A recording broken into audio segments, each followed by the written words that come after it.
I can't wait for this interview. It's going to be so much stinking fun. Psychologists say you have a ripple effect on 1 million people in your lifetime. One of the distinctions of like zone of excellence, zone of genius is zone of excellence may be things you can do well, but they drain your energy. Zone of genius are things that you feel energized by. A lot of people are trying to move a mountain in some area of their lives. Deep down in what they actually feel or believe or worry is true. The mountain is God standing in their way, punishing them, upset at them, taking things away. If you don't choose your I ams, you will forever be at the mercy of other people's you ares. So I knew if I'm going to claim it, it's my responsibility to be it.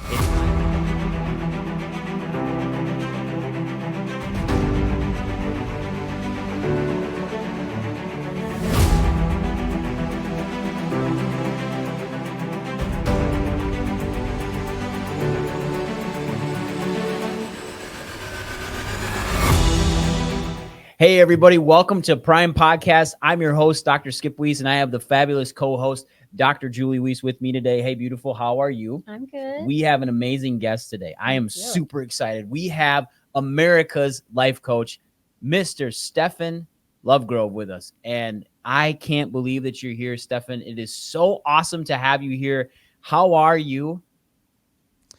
I'm doing wonderful. I just need everyone to know that I met you two actually before we spoke and had a full conversation. I had them on the very front row of a talk that I was giving, and I felt like we had such a special connection going. They brought great energy, so I am thrilled to be looking at your faces in this capacity doing this today.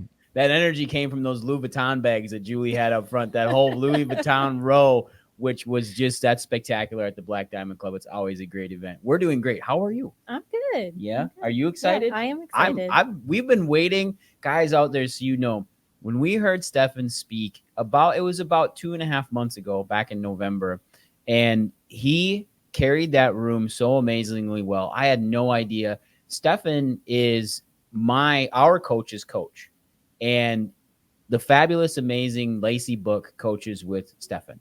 And I will tell you, Stephen, that the transformation that we have seen in Lacey in the last 12 months, incredible. And I love it when our coaches have phenomenal coaches, because Julie and I feel I have one of the best coaches in the business with Lacey and Sean.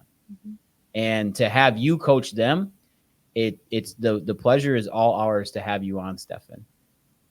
Well, that means so much to me, and that is my favorite kind of result from coaching. Something I remember sharing at that particular event is every single human being has a powerful ripple effect. And just by being human, right? Psychologists say you have a ripple effect on 1 million people in your lifetime. I get to a certain point where I can't comprehend the math anymore. So when you start to stack that up for leaders, it's unbelievable to think about what the numbers would be of how immense that ripple effect is. But that's always been my heart for my coaching, is that when a leader shows up differently, that does have a massive effect on so many people. And so to me, it's the greatest thing when somebody can lead differently and their coaching is impacted by great coaching. I love to hear that. I can't wait for this interview. It's going to be so much stinking fun because you're so inspirational, Stephen. And I was going to ask you a big favor, Stephen. I know that when you had asked, you wanted to come on a podcast to talk about your faith, and I can't wait to get into this conversation with you. But Stephen, would you be obliged to lead this podcast off in a prayer? Because the stuff you've talked about with praying for everybody over everything, I think is extremely phenomenal. Would you do us the honor of doing that? Sure. And I will just invite everybody who is listening, if you would like to, and it's safe and comfortable to do so where you are, you can close your eyes. If not, keep driving, keep doing whatever, and you can just be present with us in that way. But God, thank you for the opportunity to share this moment, this hour, this time of conversation with Dr. Skip and Dr. Julie. Thank you for bringing us together. Thank you that the people who are meant to meet always meet, and that always happens and always unfolds in our lives in perfect divine timing. And we just give this time over to you. God, you know my heart is always aware that there are so many individual people listening, and they have individual situations. They have individual needs. They have individual questions and challenges and obstacles that they're figuring out right now. And though we can't sit down with every single person one-on-one, I pray, God, that you would use this time, that you would guide us, direct us, and speak through us so that every single person who chooses to invest the time in listening to this today would get something they need, would get a message from you, would get what they came for and more. God, we are going to do our best to make the most of this moment, and we know you will do what only you can do. And so we celebrate the sparks and the moments of transformation that are to follow. Thank you for loving us. Thank you for being with us. Thank you for blessing this time. Amen. Amen. All right, Dr. Julie, I am going to turn that over to you right now and let you kick this off with Stephen, because that prayer lets me know that the words that are going to come out of our mouths, all three of us, are going to be intentional and impactful, and they're going to mean something to someone today and the next time they listen to in perpetuity, and I can't wait. Yeah, I just, when we first met you, you know, whenever like a speaker comes in, I try to know a little bit about the speaker, but to be honest, I didn't know a lot of, you know, I just had all the raving things. Like Lacey talked so much about like, oh, my coach, you're going to love him. But, you know, all of these great, amazing things. And I'm always like, not that I'm a skeptic, but I'm like, okay, well, I want to see that for myself, because how can I resonate with that person? And so it's not like like we said, we were in that front row. I didn't have my arms up. You know, I was open to hear what you had to say. But it was just, you could feel the ripple within the room of those that potentially were sitting with their arms closed, that were closed off, that were kind of like, well, Faith, what does this guy have to say about God and faith? And the energy in that room, you know, like granted, when most of us are chiropractors, but we're all service entrepreneurs in that room, and you could just feel the vibration that we were all had the same energy levels. We were all vibrating within that same wavelength. It was magical. Well, that's what happens when God gets put into a room. And whether people like to hear that or not, even the atheist, even the person that doesn't believe in God, God's there. And at that point, when he knows that he has their ear, he's going to let the words come out of whoever is trying to channel that. And Stephen, it's just so much fun. So do you have a question for Stephen right off the bat? When you look back to potentially how you started, like I kind of know like how you just kind of dubbed yourself, you gave yourself that name, but like, what do you think ultimately started that? Did you think the things that you're doing today, that's what you had set out to do in the beginning? You know, that's an interesting question, because I was actually just talking to Lacey this week about the complicated reality of our destiny, right? And, you know, there's this idea of, did you know what your destiny was at 21 years old, right? And I won't, you know, go into all the context, but this is a discussion we were just having this week. And I was saying, you know, what's interesting is just on one level of how we could look at this, we know that the brain is not even done completely forming and development at 21 years old. So putting a pressure on people of at that age, you better know who you are. You better know everything you believe. You better know exactly what you want to do with your life. I think that is so difficult and so much pressure for people at that age. And what I think is more true is, it feels true to me that you have glimpses of your destiny, and that's a word I use very intentionally. I feel like God gives you glimpses of it, little previews of it, little sparks of it, but then it unfolds continually. And so, you know, for example, I remember I had a client one time, and when she was a little girl and when she was a teenager, she felt like maybe her calling was to be the next Beth Moore. And for those who are unfamiliar, Beth Moore is a big, you know, women's Bible teacher in the Christian space, right? And as she got older, she realized, well, actually, I don't think that's exactly what my calling is. I do think I'm supposed to speak on stages. I do think I'm supposed to work with women. I do think I'm supposed to impact people and inspire people, and even on a spiritual level. But I don't actually think it's exactly that. It's just the destiny talks to us, I think, in glimpses and often in what we have context for at the time.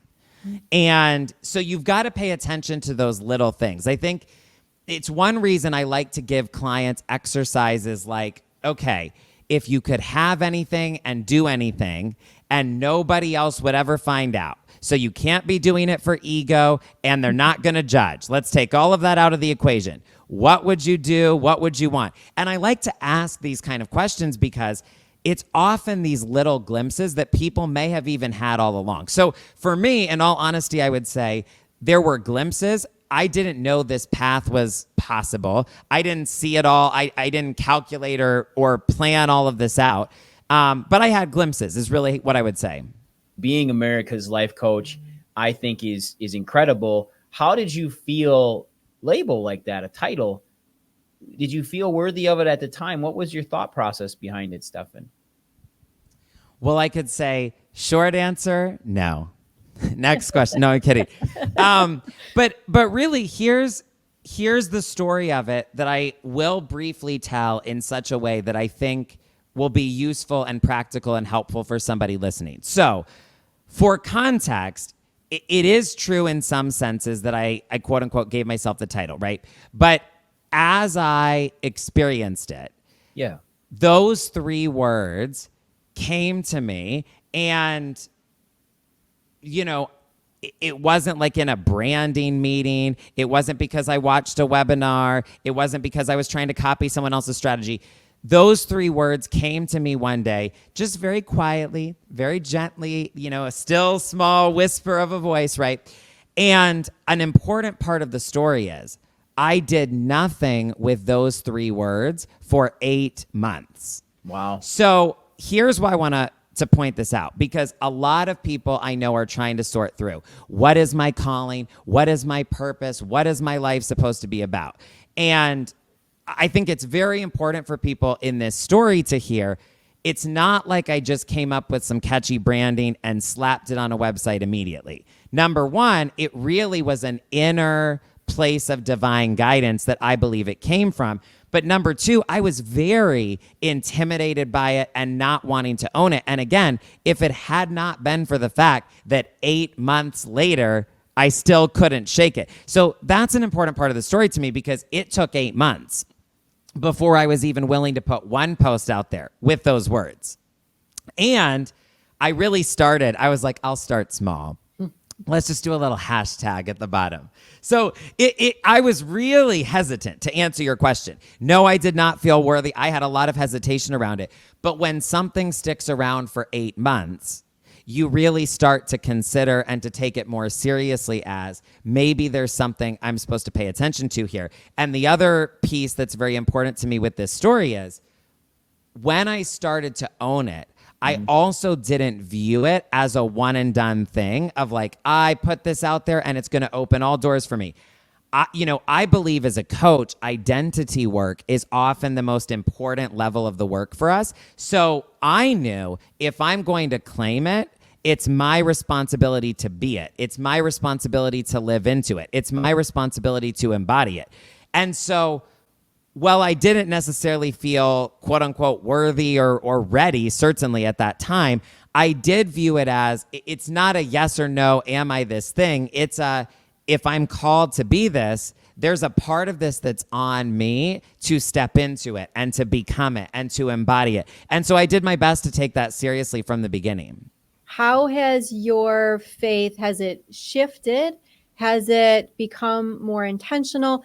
Has your faith changed from back 8 months before that to the 8 months to where you are now?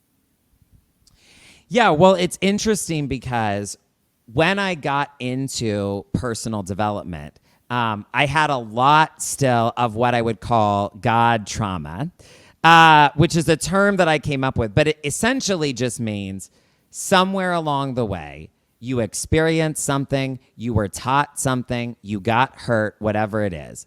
And there is now pain around that for you. There's pain around your connection to God. There's pain for you spiritually that's never been resolved. And it's interesting. I never set out to specifically be this coach originally or specifically have this message, but I started realizing a lot of the people that would come to me, and I've now been doing this work in some form for, this is my 10th year. It's been true every single one of these years. A lot of the people who come to me have always been pretty spiritual at the core. And even when they were a kid, even when they were little, you know, they were a spiritual little kiddo and they felt connected to God, or that was always important to them. But somewhere along the way, there was pain. Somewhere along the way, there was a disconnection, which was very much my story. And, you know, I've shared many times the story that there was a fateful day in 2016 where a dear friend of mine and a coach who I have worked with many, many times over the years asked me on a call together, Stefan, can I ask, is there a reason why in your content, in your messaging, in all of the stuff that you do, is there a reason that you don't use the word God?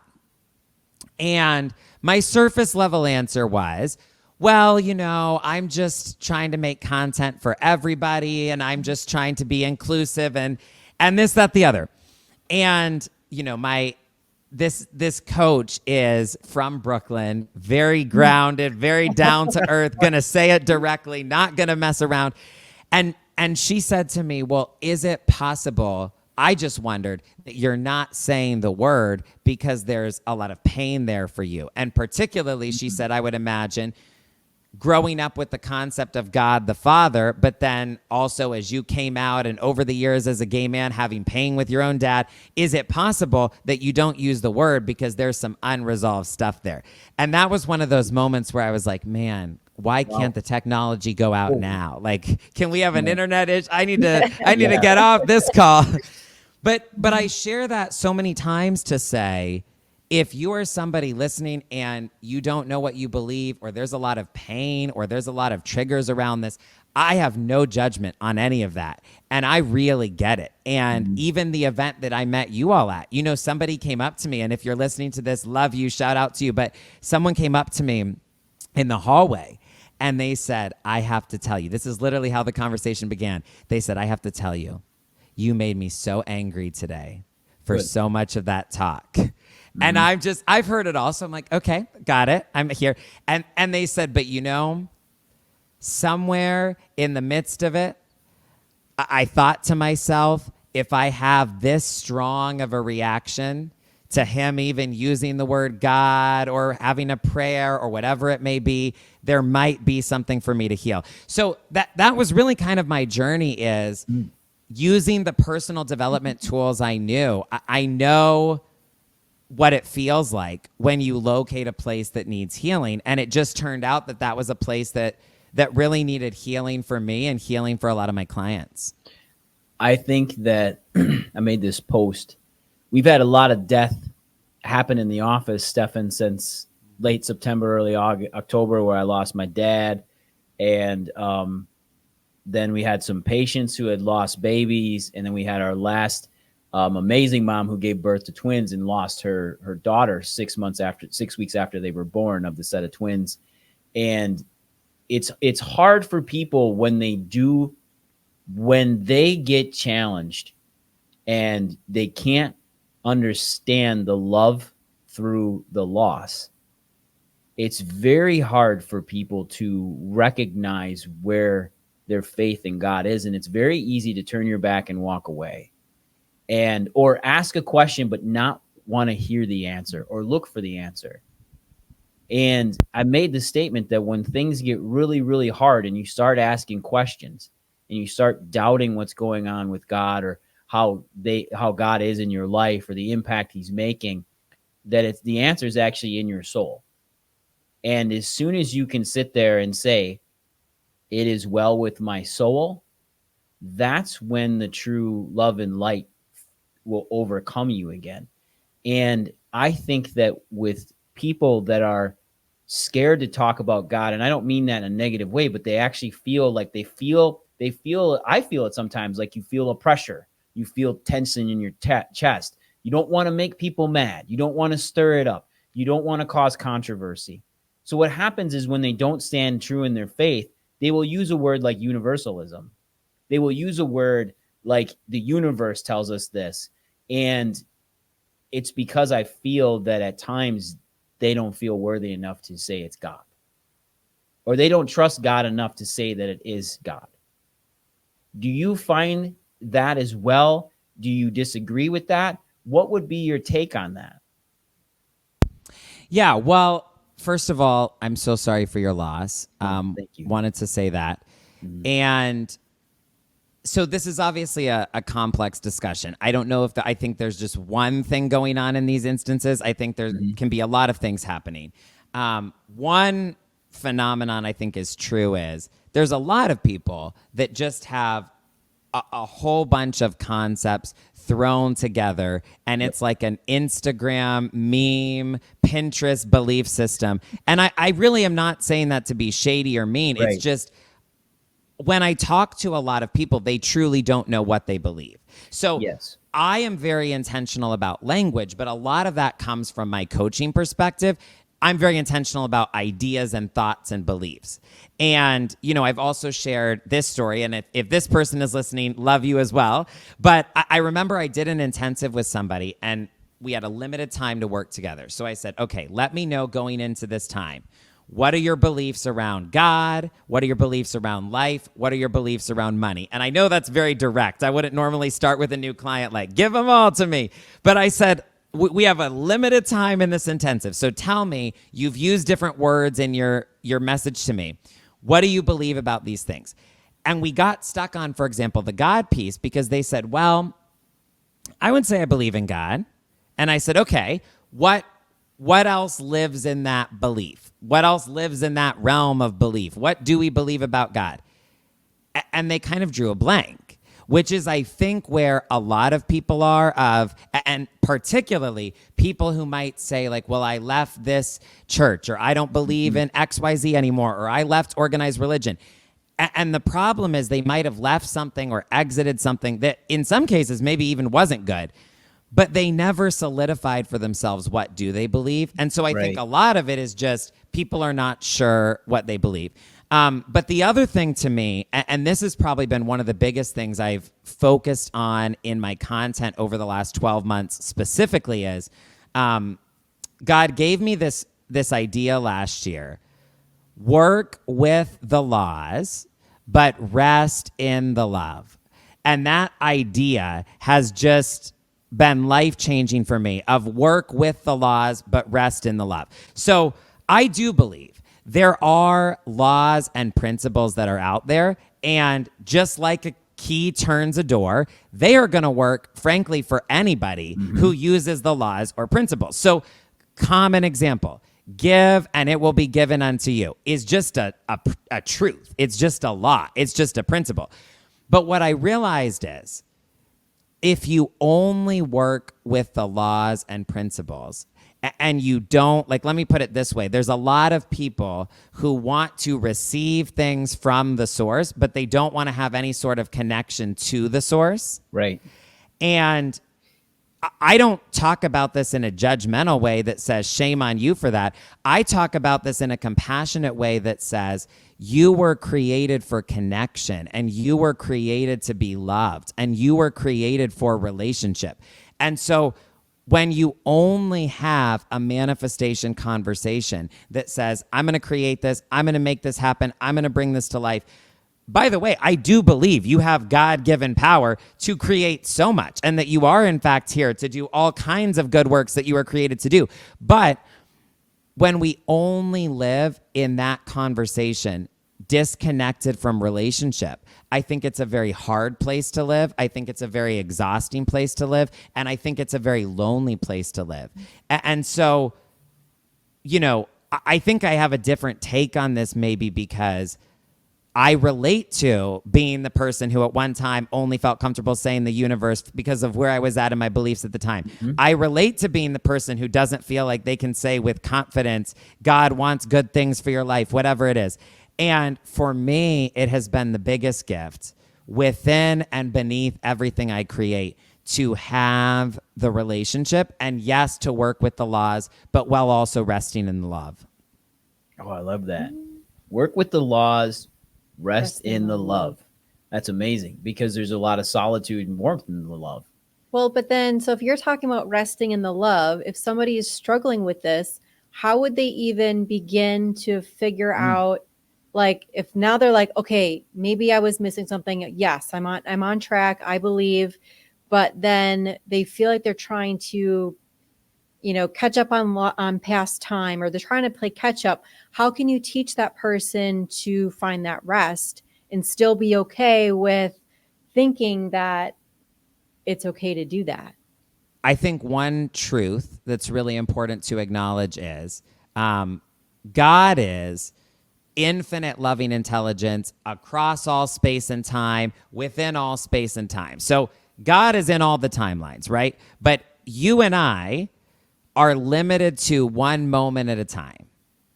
And I think one thing that's really important is, and I know this is trippy if you think about it for too long, but while God might be in the past and the future, right? You are not. I am not in the past and the future. We are only in the now. So one of my starting points would be, the only place I can connect to God is right now. And I do think that makes it a lot easier, because I think the burden of the past is so overwhelming to people. And in the same way, for different people and different reasons, the burden of the future can be so overwhelming. Yeah. And I have experienced both of those things.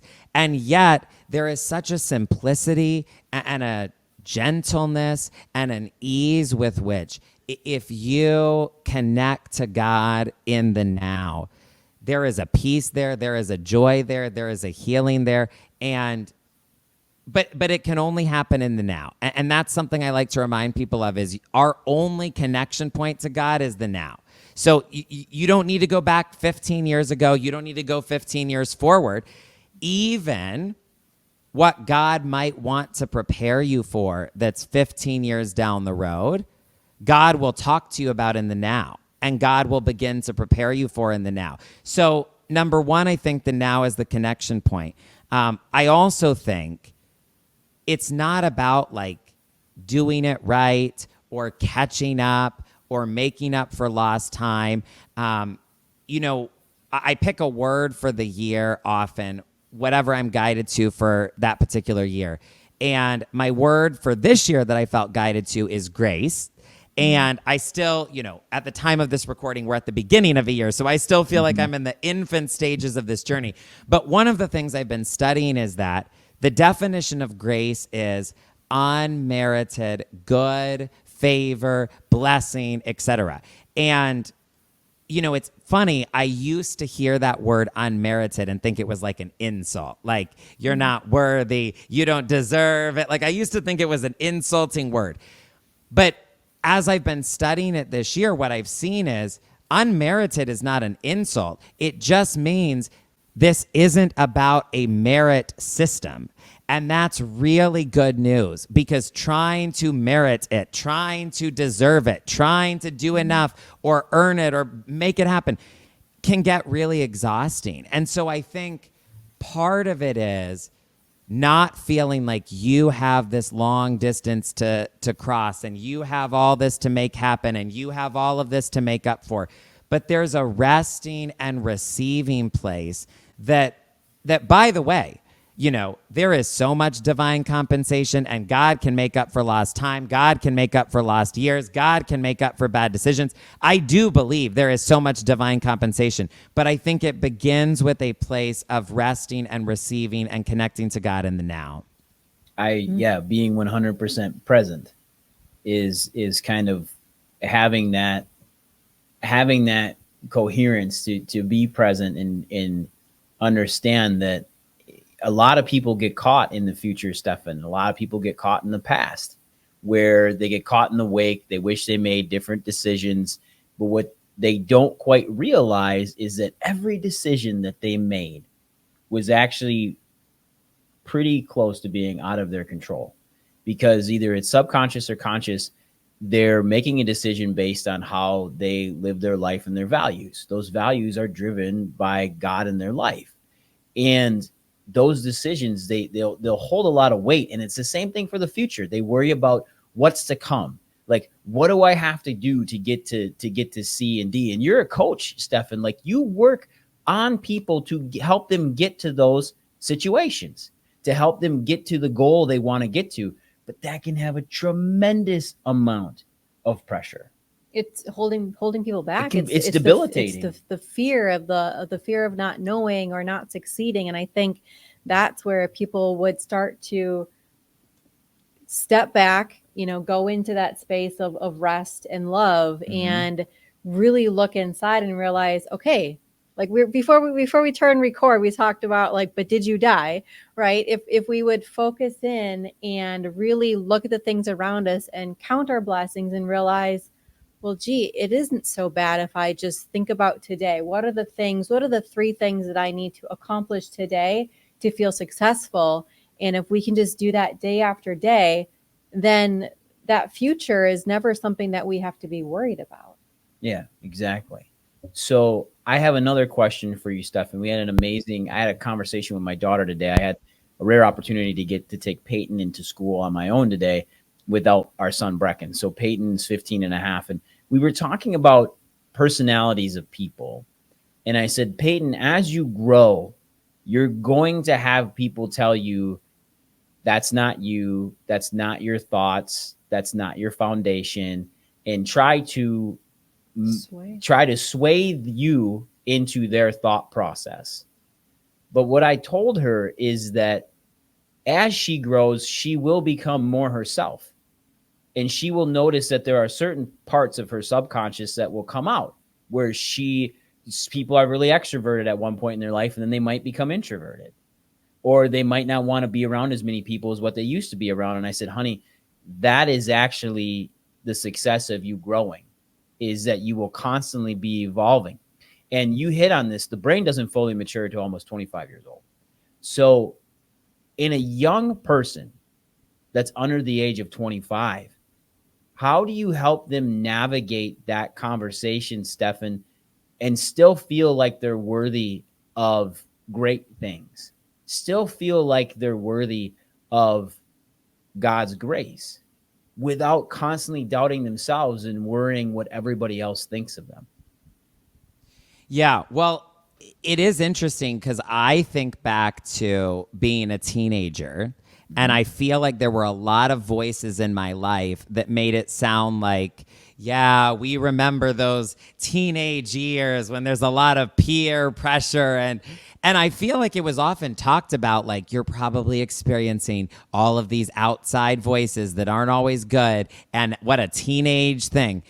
And I feel like nobody told me that's a human thing. Yes. Because the outside voices don't go away. And the amount of clients that even in the last week, even already this year, I have had to have some form of conversation with, where we ended up talking about, this voice is getting to me, the trolls are getting to me, the criticism is getting to me, the whatever it is. And, I think about, one of my mentors says, if you don't choose your I ams, you will forever be at the mercy of other people's you ares. And that's a concept that I love, just to get people thinking about, how do you see yourself? And by the way, I go back and forth on this as a coach a little bit because, with my belief system, with my faith, with everything I believe in personal development, there's a part of me that is like, I don't care how young they are. Start speaking truth over them. Start speaking life. Start affirming great things. But I also remember, for example, I remember if I was 15 years old and a man at church came up and said, I have a prophetic word for you. And he said something over my life and I wasn't even sure what to do with it. I didn't always like hearing that. I didn't always want to hear the you are coming from an adult. And so I think it's good to get people of any age thinking about, how do you see yourself? And what part of that is the I ams that you've chosen? Because if there's not any you've chosen, a lot of that is going to be the URs that other people have chosen. And I think, by the way, I even think it's important in the culture that I grew up in. There was so much religious pressure of, like I was in a youth group where we had to write out our devotions and turn them in to be graded. Now that's extreme. I don't think that's most people. I was in a fundamentalist world. But the point is, if you put that much pressure on it, and these kids and teenagers who don't even know what they believe, I got to do this for a performance, I think that backfires because it needs to be something that's real and genuine and personal for them to figure out for themselves. And so I think trying to look at how do you see yourself and what part of that are your I ams and what part of that came from somebody else. And I feel like Lacey has really embraced this and quotes this all the time, but I love to ask, whose voice is that? And I think it's never too early to start people thinking about sometimes the thoughts and ideas and even beliefs that get locked into our brain came from somebody else. And we just took them on, but we never even stopped to think, where did I get this idea? So I think whose voice is this is also a really great question to ask at any age. That's awesome. Like when you said the I am. Who is the great I am? Tim Story talked a little bit about that, and he sang a song. And so like I went back to that and I was like, that every time when I feel myself going off course, I come back of like, oh, that's because I'm listening to everybody else's chatter. Yeah. Right. You're looking at what you're looking for, that recognition for everybody else, when it really just needs to come from inside.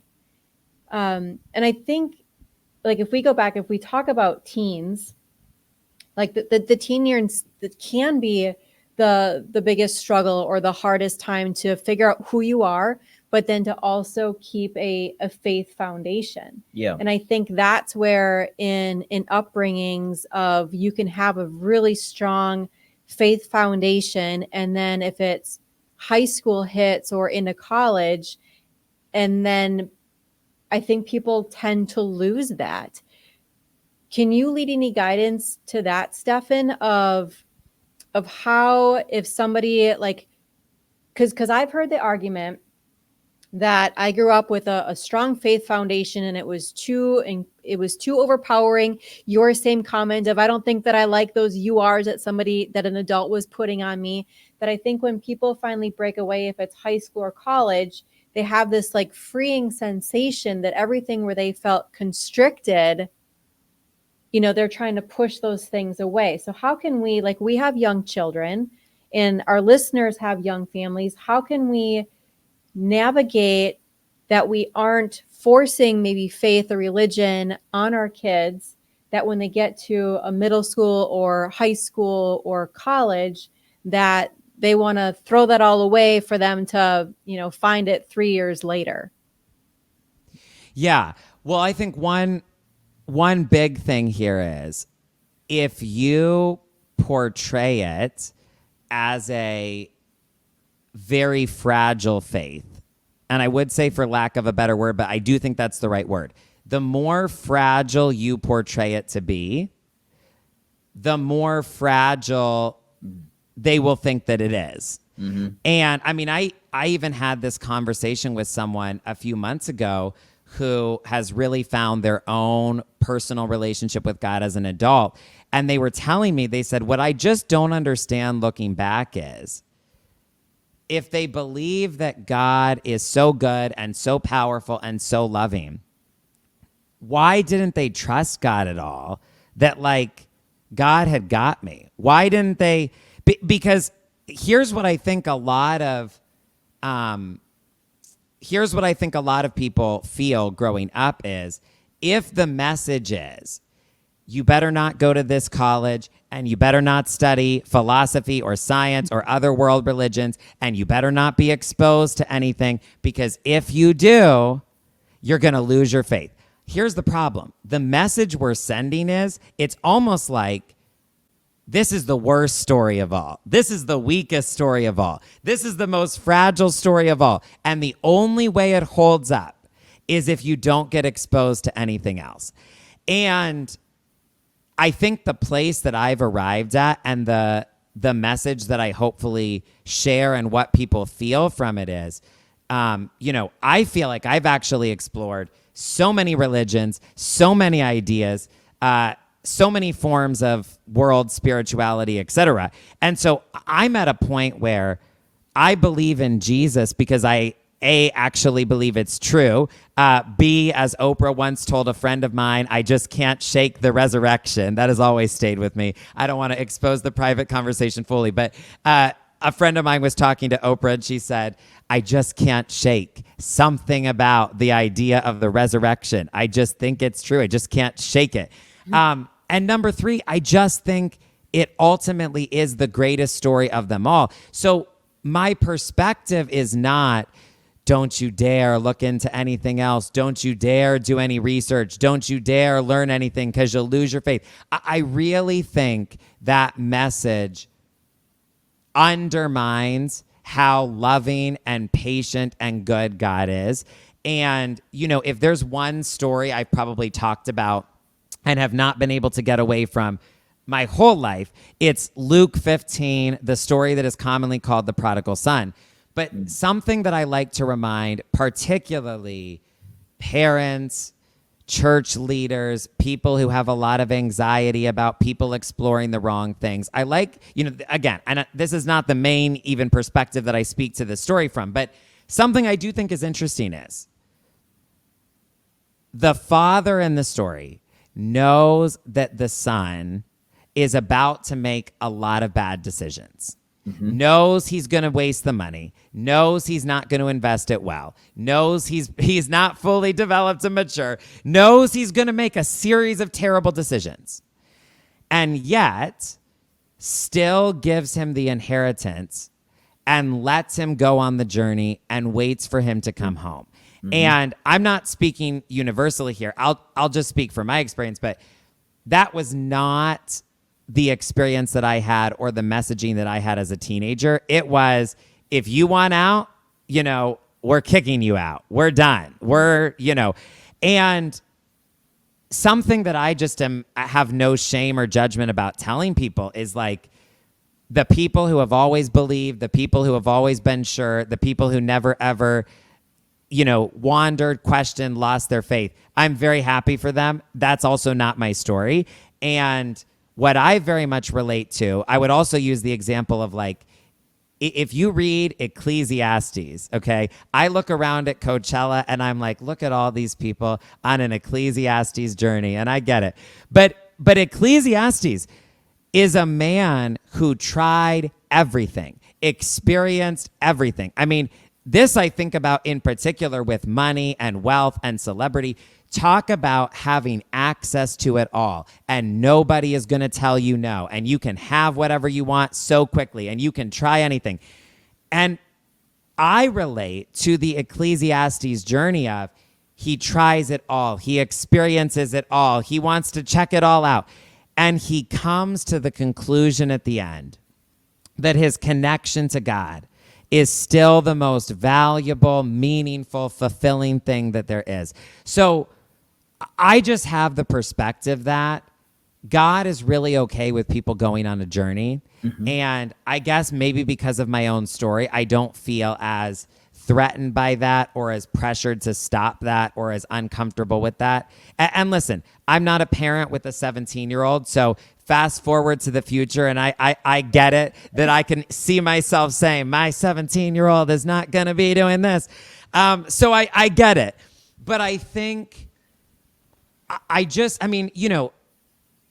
want to ramble too long about this, but I even think about the way that people will judge how someone's coming to God.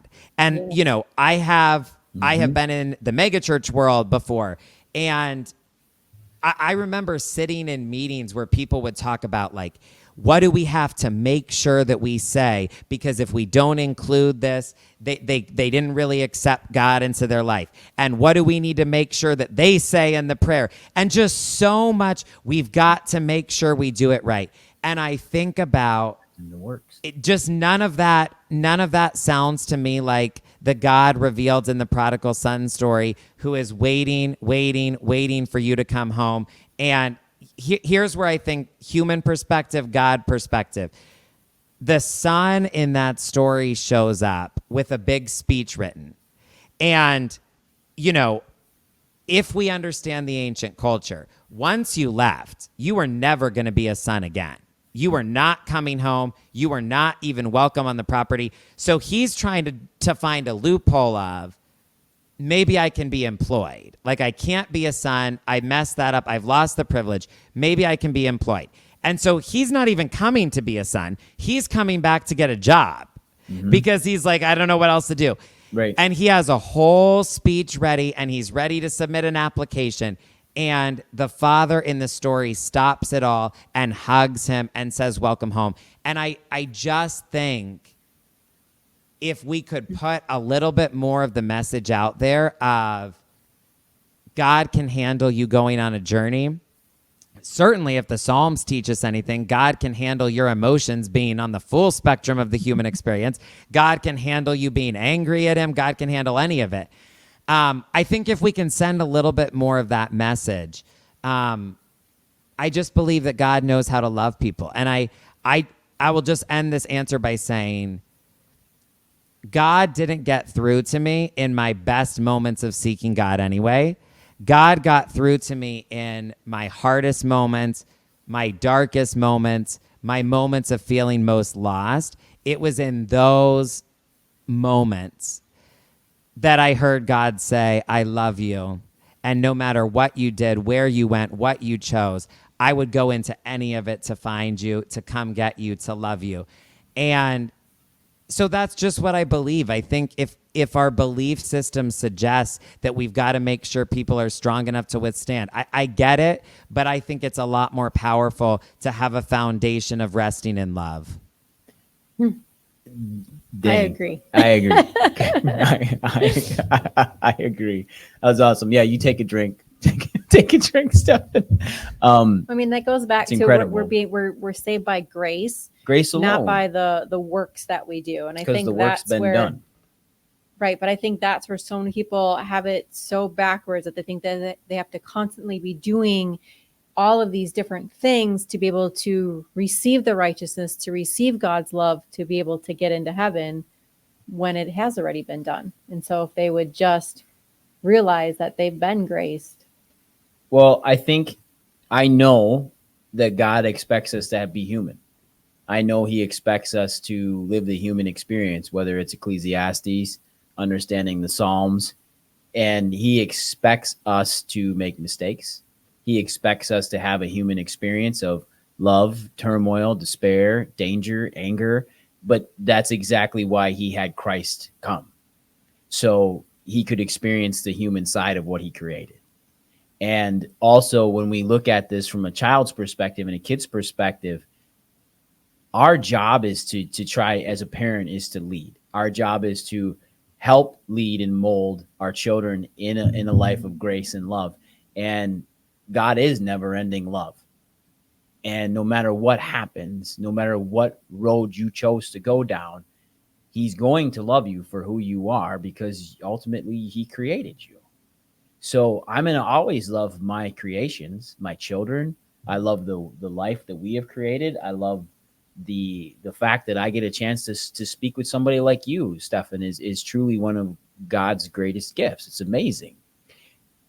I think that one of the amazing things that you are incredibly good at is helping people understand what it's like to live in a state of happiness, but that everything is actually designed to come to them instead of being taken away from them. I feel that people live in a lot of fear because they're afraid of losing everything versus gaining anything that they want.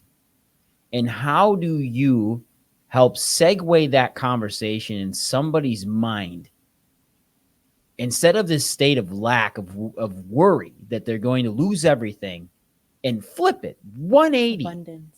into that abundance, Stephen, that God will provide and give you everything that you need, including what you want. How do you take that and change somebody's mind? Because it's so easy to be pessimistic. It's so easy to let evil creep in and make you doubt the love that's there for you? How do you do that? Yeah. Great questions today. Questions I'm enjoying, discussion I'm enjoying. So I think a couple things here, and I might say them out of order because I'm temporarily having a brain freeze on which one I was going to say first. So let's start with this.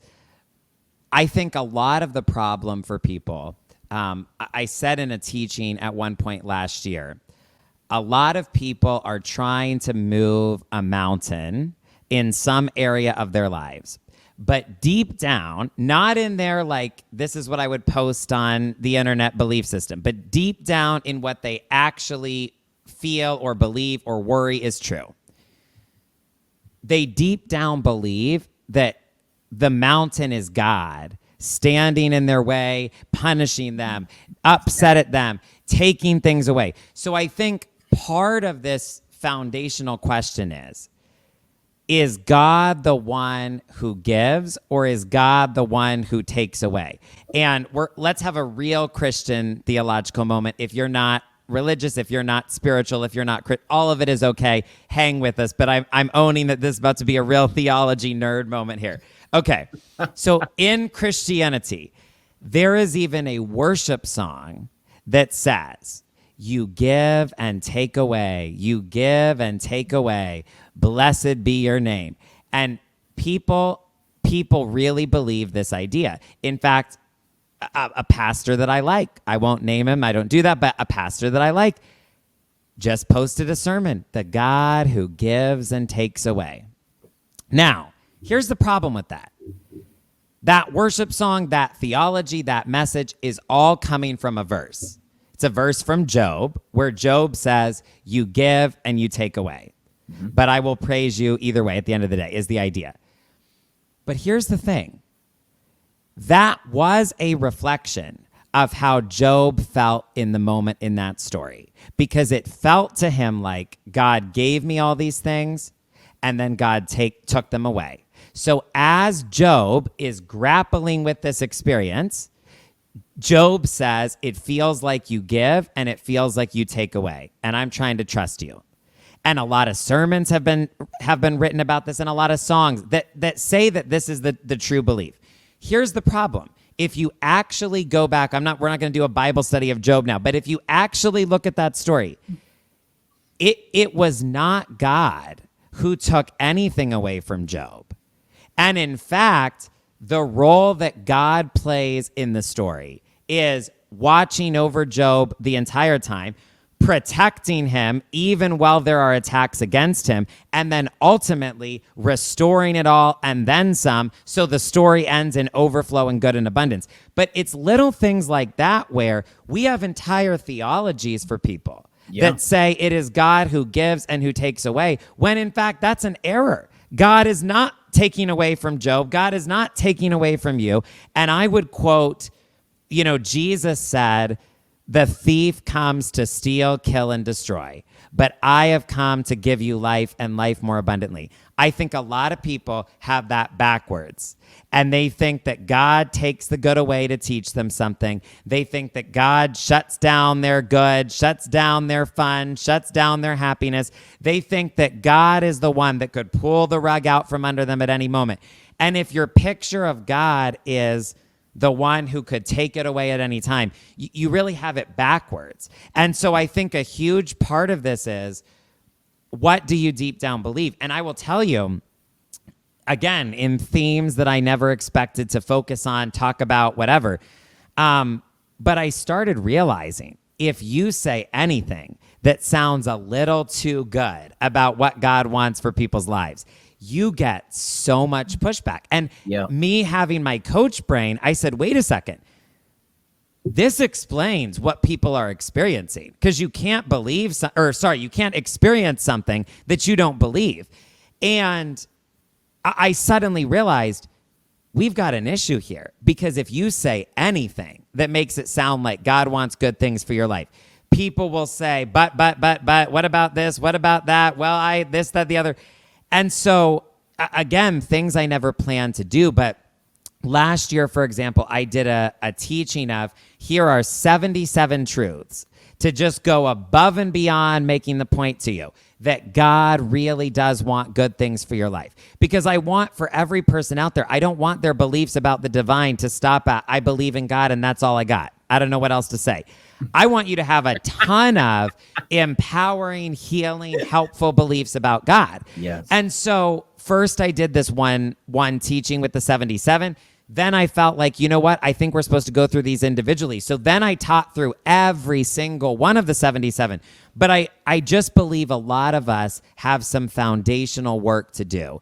Because if you believe that God is the one who gives, God is the one who blesses, God is the one who prospers, etc. And God is always the same. God never changes. God is always doing that. And God is no respecter of persons. So it's not true for somebody else, but not for you. God is no respecter of persons. If you have that belief system, I think it is much easier to expect a continual good in your life. I think, number one, that was awesome. But your responses are brilliant. And you know, a lot of the time that teaching of God being one that takes away, it makes it seem like he's standing in the background on stage and he's like, I just want you to mess up. And actually that's the devil. And the reason why you get pushback when you start talking about the abundance and riches and love of God is the devil doesn't want people to know that. He doesn't want people to know that God's always pulling for you, that God wants you to win, that God wants you to be successful. He wants you to be abundant. He wants and wants and wants for you and loves you that much. He wants you to believe that God is conniving and negative and doesn't want you to succeed. He wants you to believe that you need to be submissive at all times and you need to be in worry and misery. And that's not the truth at all. And that comes from, I believe, Old Testament teachings when God was actually trying to get the Israelites and the Jews to pay attention when he did dole out punishment, when he did dole out things, because Christ hasn't died yet. Christ hadn't died for their sins. Christ hadn't been there to wash everything clean. So he was trying to get them to live by the laws of the Old Testament. And once Christ came and Christ died for us, all of that changes. And he has the ability to love us unconditionally, but also understand that everything that we're doing, he just wants us to live in love and be happy. In that, you hit on a point with me there where it was like, you know, I've heard that a lot. And you hear that in the back of your mind that, you know, God giveth and he taketh away. And if he's taking it away, he's trying to teach us a lesson. And you know what, though? Here's where my mind always found a problem with that was negative reinforcement doesn't make sense with God at this point. It doesn't. Because the biggest negative reinforcement was the death of his son. So why at that point would he want to negatively condition us? It makes no sense. So when something is taken away, people look at that and they're like, I need to learn from that experience. I need to learn from that loss. Maybe the learn that you need to understand is the love that was in that loss that happened. Maybe he's mourning just as much as you are that he gained another angel in heaven. Yet that soul is now with him in eternity, but maybe he's mourning just as much as you are. You know, it's so interesting because one, I mean, I've stated my case. I don't believe God sends destructive things to teach us a lesson. But also, I remember asking a client, a little bit facetiously, but also like a for real thing we needed to look at. I said, let me be clear. If your fear is that maybe God will send something like a car accident to teach you something, here's my question. Could God not talk to you another way? Right. Could God? And I actually think part of what happens is people don't listen to any of the guidance that's trying to come through. And then when their life gets really bad and they hit rock bottom or they have a wake-up call, they suddenly tune in. And the belief system that gets formed from that is, God wanted me to get to rock bottom to wake me up. And I just think we got some issues there, because I don't believe God as a loving parent wants to see any of his kids suffer any more than any good parent wants to see their kids suffer. What more likely is true is you weren't tuning into the voice at all. You drove yourself into rock bottom, and then you started listening. But let's not make a theology out of it where we keep having to need a destruction. The other thing I will say is, so many of the places where people get tripped up, they're looking at a moment in the story, but not the role it plays in the story, not the context of the story, and not the whole picture of the story. So, for example, I'll use Ecclesiastes. Should we be creating an entire belief system from one verse in Ecclesiastes that says, everything is meaningless, and I just sit around and wait for my life to end? Now, here's what I find funny. I don't see anybody worried about, well, is that the ultimate truth? Should that be the John 3:16 that we hold up at the Super Bowl? I don't see anyone tripped up on that. But what we all know is that verse is not like this is the true picture of God and God's love for you. That verse is a human being having a moment that plays a role in a bigger picture of a story, right? And I'll just use one more example for the theology people out there that want to look into this. But here's another example, okay? Deuteronomy 28, if people want to look it up, is a text about the blessing and the curse. I just did a long teaching on this because I got so many questions, and I said I'm tired of answering them individually. That's not really true. I like having these conversations, but I said I can't be answering them individually times a million for the rest of my life. So we're going to put a teaching out there. But I did this teaching because Deuteronomy 28, if you look at it, has this is the manifestation of the blessing, and this is the manifestation of the curse.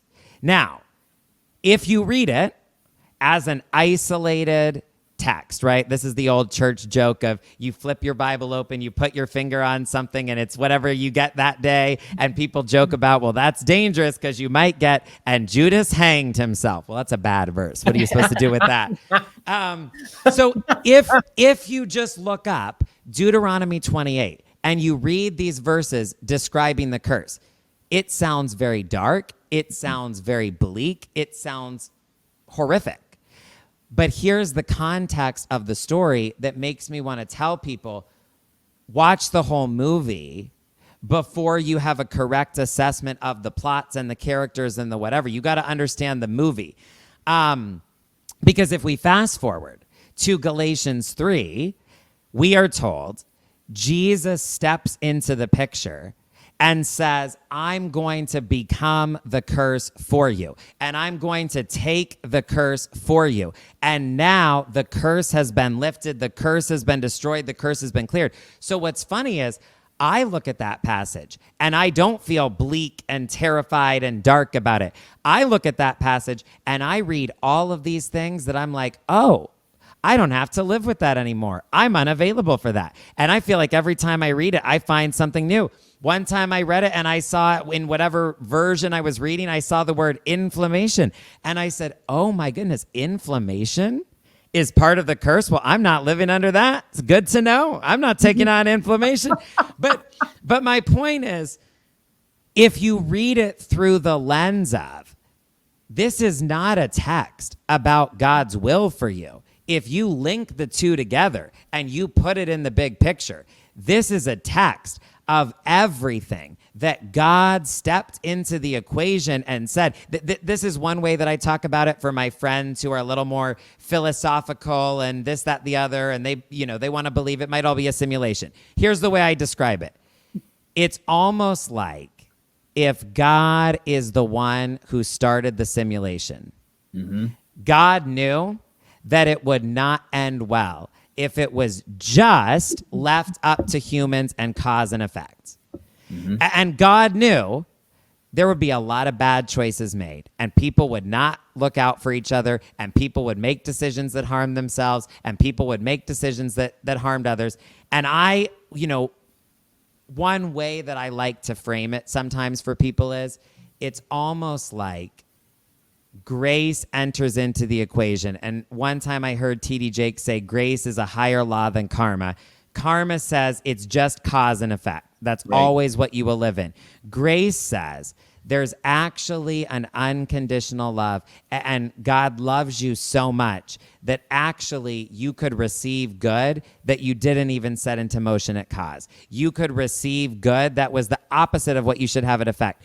And so when you look at it through the lens of God stepped into the equation and said, there's a way to reset this whole thing. There's a way to be freed from every single choice you made at the level of cause that you wish you could take back that is not panning out well for you at effect. There's an answer that I built into this thing from the beginning. And if you view it through that lens, it changes the way you view those texts. But I've just found this. The people who first heard the message of Jesus and then the Jesus story as it spread throughout the world, the first people who heard it called it good news.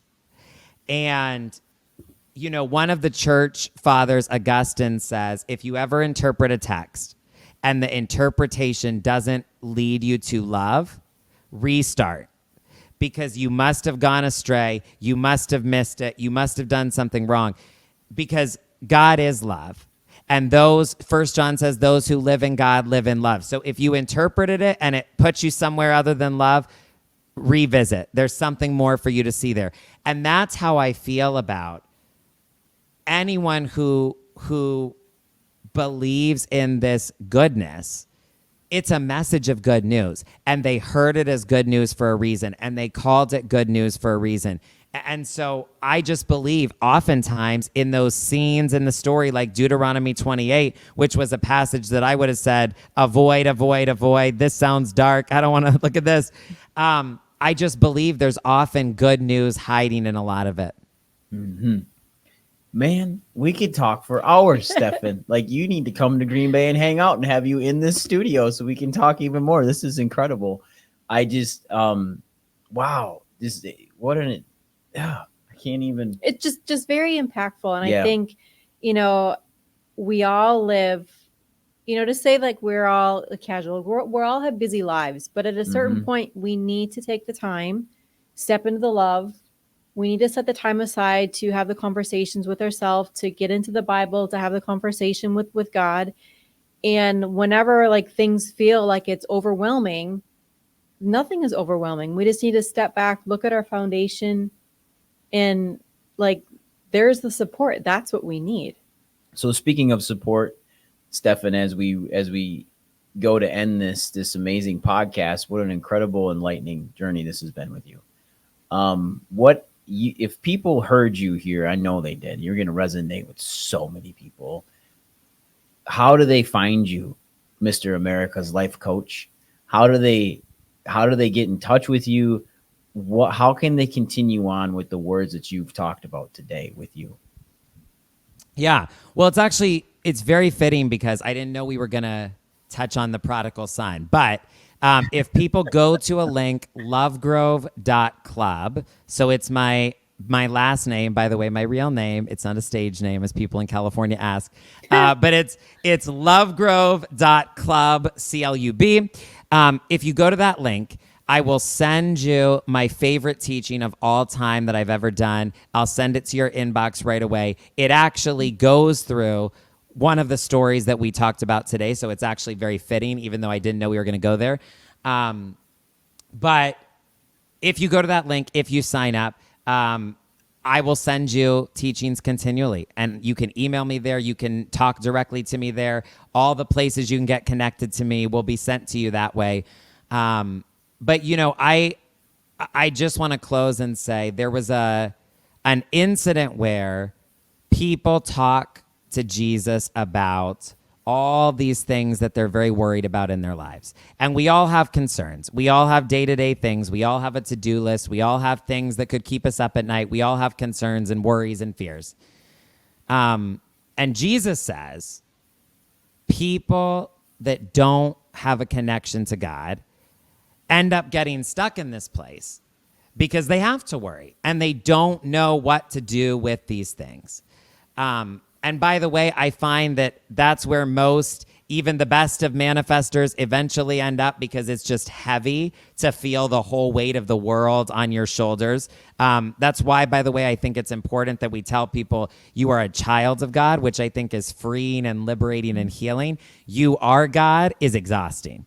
And so anyway, felt led to say that for somebody. But my point is that Jesus says people who don't have a connection to God get stuck, because what else can they do but worry about all these things? But he says, and I love it in this one translation of it, he says, I invite you to steep yourself in God reality, God initiative, God provision. In other words, fill your mind, fill your heart with what God is saying and what God is doing and all that God is giving you. And as you do, he says, all the other things will be added and all your concerns will be taken care of. And so that's really my invitation is I put conversations and teachings and content very similar to this out all the time. And it's a free gift. It's available to anyone who wants it. It's available to be shared if you know somebody who could use the love, the positivity, the healing in their life. But the invitation is try out, and maybe some of you, even for a year, try out what happens if you put your spiritual connection first. Because what I have seen in my own life, what I know to be true on the basis of principle, what I've seen happen for so many other people is when you steep yourself in God reality, God initiative, God provision, everything else takes care of itself, and you will have the best year of life that you've ever had. Amen to that. Oh, incredible. My word for Yeah. 2024 was wisdom. So I only feel like this was meant to be for this, this podcast to be in 2024 again, just to be able to have additional wisdom. Stefan, just from the bottom of my heart, number one, I pray that God continues to bless you, Stefan, and allows you to keep giving all of the amazing advice and words and knowledge that you have. It's incredible. And I pray that he keeps continuing to give you that gift and that joy. And thank you so much for being on. Guys, this has been an incredible podcast.